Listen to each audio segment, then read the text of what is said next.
Hey, je viens de poster ma vidéo sur les feutres blancs et je vais un peu sur YouTube pour décompresser et je vois qu'il y a Chat Dessin et Yungaka qui ont fait un duel de dessin et je regardais normal jusqu'à ce qu'ils disent ça. Voilà les règles, il fallait reproduire cette référence là, tac je me décale, mais en essayant de la modifier un petit peu quand même. Et vu que je suis ceinture noire 7ème dan en recopie de dessin, je me suis dit qu'il fallait absolument que je participe. Je prends mon crayon préféré, une feuille ultra lisse de mon carnet et je commence direct le croquis.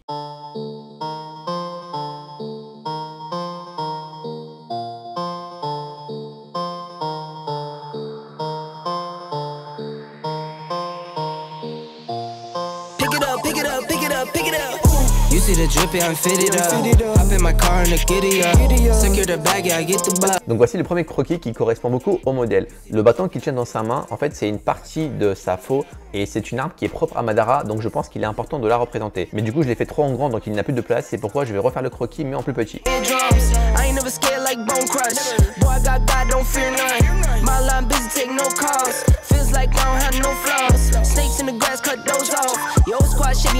Comme il le dit dans sa vidéo, c'est les gens qui vont choisir le meilleur dessin. Et vous allez déterminer de qui est le meilleur. Et en général, on aime ce qui nous procure des émotions. Et l'élément qui permet le plus de transmettre une émotion sur un personnage, eh bien c'est le visage et plus particulièrement c'est l'expression du visage. Sur le modèle de base, on voit le personnage en train de crier avec les yeux et la bouche grande ouverte. Et en général, quand on crie, c'est soit pour faire peur à quelqu'un, soit parce qu'on a peur nous-mêmes. Et Madara n'a peur de rien, à part peut-être d'Hashirama, mais là on va considérer qu'il ne se bat pas contre lui. Du coup, je trouve que cette expression du visage ne représente pas forcément le caractère de Madara, qui va être quelqu'un de plutôt puissant, qui ne va avoir peur de rien, qui va être calme, qui va être un fin stratège. D'ailleurs, pour moi, Madara aurait dû être le boss final de Naruto et non pas cette vieille sorcière qui se fait battre en 2 épisodes. Du coup, pour représenter toute la puissance de Madara, je vais plutôt lui faire une expression du visage calme et neutre, comme pour montrer qu'il gère la situation malgré le fait qu'il soit en plein combat. Pour cela, les yeux qui sont grands ouverts, eh bien, on va les fermer, comme pour montrer qu'il est en train d'avoir un air un peu mesquin, comme s'il réfléchissait, comme s'il avait une stratégie, parce que Madara c'est un fin stratège. Et pour ce qui est de la bouche, on va simplement la fermer également. Je dois également changer la position de sa mâchoire. Regardez, lorsque j'ai la mâchoire fermée, ça arrive ici, mais lorsque je vais ouvrir la bouche,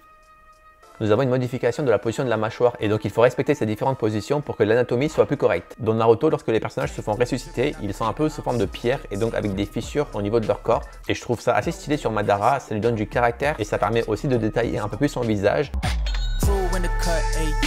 Pour la partie de son arme, il y a un tissu qui va vous permettre d'attraper l'arme. Le bandage sur le modèle de base, je le trouve un peu classique, donc moi je vais plutôt le faire avec un espèce de motif qui rappelle un peu plus le monde des ninjas. Et vu que là on enroule du tissu sur la barre, eh bien ça va créer des couches de tissu. Donc il faut prendre en compte ça et du coup ne pas aligner le tissu avec la barre métallique, mais plutôt le mettre en relief pour que ça soit un peu plus logique à l'œil et que ça soit un peu plus réaliste. Pour accentuer encore plus ce côté réaliste, je vais mettre des rayures sur son armure et également par endroits déchirer un peu sa tenue.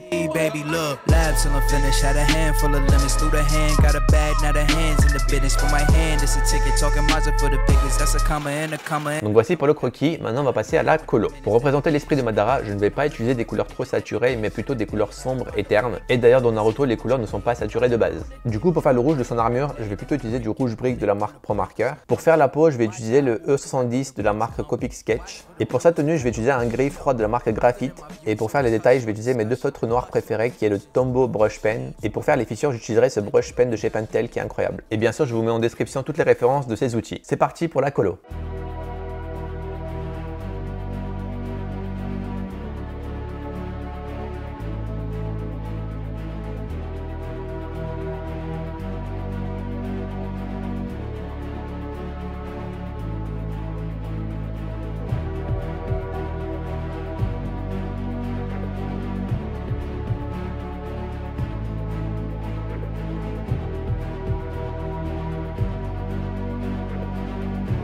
Et maintenant, on va passer aux yeux, qui est la partie la plus importante de Madara. Alors, il les a tous eus, mais pour ce dessin, je vais lui mettre un Sharingan pour montrer son appartenance au clan des Uchiwa. Et dans l'autre œil, je vais lui mettre un Rinnegan, qui est l'œil le plus puissant. Vu que le dessin il est en tout petit, je ne pourrais pas faire l'œil en réaliste, c'est-à-dire que je ne pourrais pas représenter les petits points des Sharingan, faire les cercles, les dégradés de violet du Rinnegan, et ça m'embête un peu parce que c'est vraiment le côté le plus important de Madara. Du coup, j'ai un peu réfléchi et pour réussir à quand même vous montrer qu'il a le Rinnegan et le Sharingan, ce que je vais essayer de faire, c'est de le représenter par des lueurs. Une des plus belles scènes de Madara, c'est lorsqu'il se bat lui seul contre toute une armée. Et tout au début, il y a une scène où il bouge tellement vite que la lumière de ses yeux laisse une traînée derrière elle et je trouvais ça très joli. Et vu que je m'y prends un peu tard, je vais plutôt utiliser de la peinture pour essayer de faire ces lueurs par-dessus les feutres et les crayons.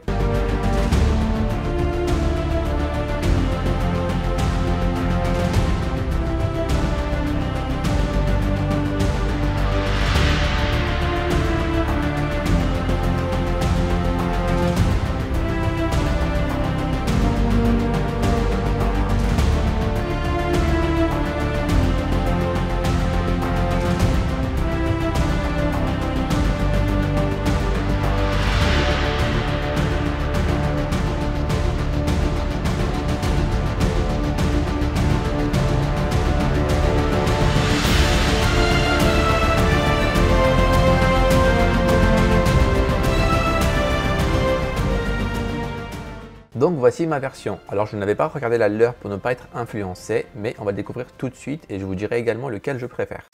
Never at ease, I don't know a limit. Chasing a dream, I don't know what sleepers. I got a queen, she let me to eat it. Donc voici tous les dessins, franchement ils ont fait un boulot de dingue. Celui qui est en haut ici c'est celui de Yungaka. Il a hyper bien représenté le personnage. C'est marrant, il lui a aussi mis le Rinnegan ici dans l'œil gauche. Et enfin ce qui fait vraiment ressortir son dessin, eh bien c'est le Susanoo qu'il a fait ici avec les craies qui est vraiment très stylé. La version de chat dessin elle est aussi stylée. Ce que j'aime beaucoup c'est qu'on y voit un style. Ça veut dire que si on présentait 20 dessins de Madara différents, eh bien je pourrais facilement reconnaître celui de chat dessin parce qu'il a son propre style à lui dans sa façon de colorier, dans sa façon de faire les croquis. Et ça c'est vraiment cool. Il a également racheté des flammes pour faire un fond et des petits traits ici pour réaliser la vitesse. Et c'est marrant parce qu'on a chacun fait un truc différent. Chat dessin lui il a gardé plus ou moins le même fond mais en changeant beaucoup le personnage. Yungaka lui il a gardé le personnage mais en changeant le fond. Et pour ma part ce que j'ai changé ça va être au niveau de l'arme, au niveau des couleurs et au niveau de l'expression. Je vois qu'on a tous eu la flemme de faire ce fond hyper détaillé. Mais pour ma part je pense que Madara se suffit à lui-même. J'ai pas besoin de faire un fond pour gagner ce concours. Alors bien sûr je plaisante, j'ai fait ce dessin juste pour le fun. Et à vrai dire en fait la vraie raison c'est que j'ai fini Naruto Shippuden il y a genre un mois et j'ai adoré le personnage de Madara. Et quand j'aime un personnage, eh bien je le redessine. Quand j'ai vu leur vidéo, je me suis dit que c'était la meilleure occasion, surtout que le modèle il est vraiment stylé. Et à travers ma vidéo, j'aimerais aussi mettre en avant ce genre de concept. Donc bravo à vous les gars pour avoir fait ça. J'espère qu'on verra de plus en plus de dessins et de collaborations entre artistes sur YouTube. Du coup, je vous ai mis en description les liens des deux artistes. N'hésitez pas à aller voir, ils font vraiment du bon boulot. J'ai aussi mis le sondage qu'ils avaient créé pour voter pour le meilleur dessin. Et d'ailleurs pour ma part, entre les deux, celui qui a le mieux réussi ce challenge, c'est